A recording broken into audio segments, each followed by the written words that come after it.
we can change the world.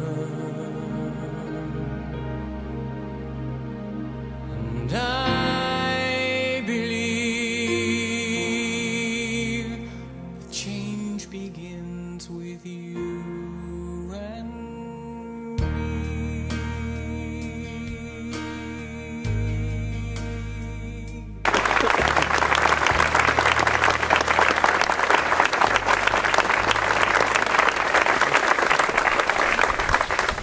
Good afternoon. It is quite an introduction. Something that would be quite hard to follow up on. I am quite privileged and honored to be standing here today with all of these leaders of the community. Frank, you may not remember this, but like Leonard, in the days before I came out, I called it. And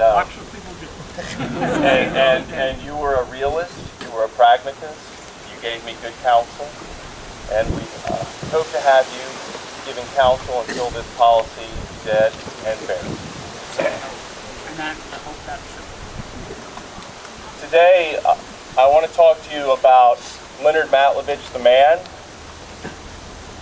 Leonard Matlovich and his moment, and Leonard Matlovich as he has become our movement.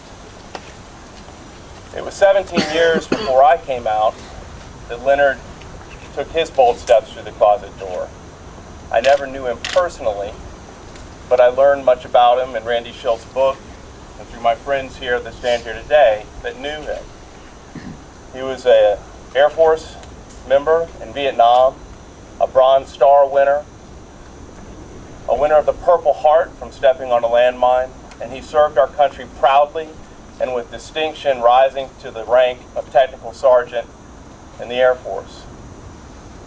As Randy said, he was a man from South Carolina, and he grew up in bigoted ways, as many people from South Carolina do.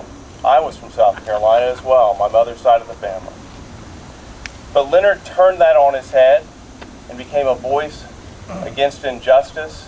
He became a voice for equality and spoke out against racial discrimination throughout his career and became someone who actually taught other members of the armed forces anti-discrimination and equality. That was Leonard the man. Leonard the moment. If I could have just a moment to digress here. When I was in the Navy, going through basic training in Pensacola, we did a lot of training. We did a lot of running. We would run as a class of 72 in my case, and every morning at 5 a.m., the 72 of us would file up into formation, and at the front of that formation was someone we called the guide-on, and the guide-on carried a staff, and on that staff was a pennant and streamers. The pennant represented our class, and the streamers represented all of the accomplishments that our unit had made it through the various stages of our training.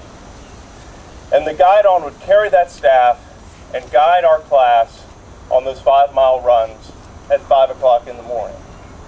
And it was not an easy job running and carrying that staff.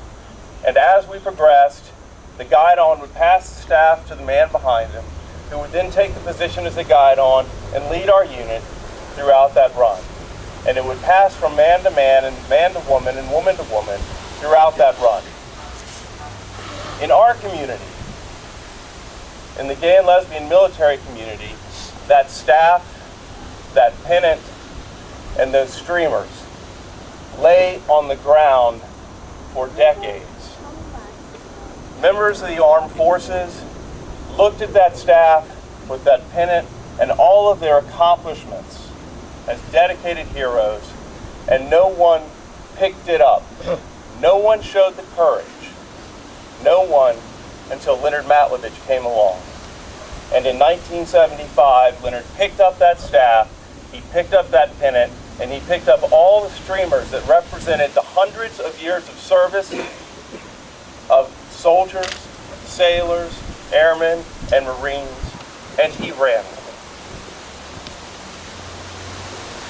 Leonard lived a life of truth. that represents all of us here today. And that was Leonard Matlovich's moment for us, for all of us here today. And when he could run no more with that staff, he handed it off to the next man and the next woman. The Keith Meinholds, the Joe Steffens, the Greta Kammermeyers, the Justin Elseys, and the Dan Choys that are carrying that staff here today. They carry that staff with the tens of thousands of streamers that represent the tens of thousands of lives that have sacrificed for their country and not been recognized for who they are. And those are the individual moments that make up Leonard Matlovich's and our movement. So as we stand here today on the eve of this great march, we should remember his contributions. We should fight for our rights. We will stand for equality over injustice, and we will stand for the truth over bigotry. The lives of the many kids that grow up today demand it.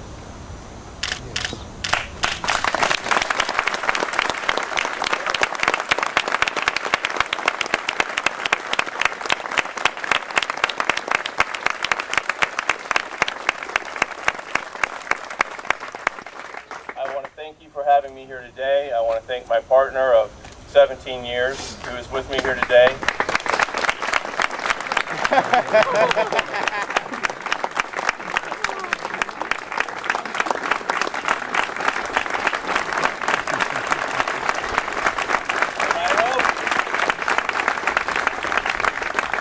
hope when our kids are of age to join the armed forces, they will be able to do so regardless of who they choose and who they are born to be. So thank you very much.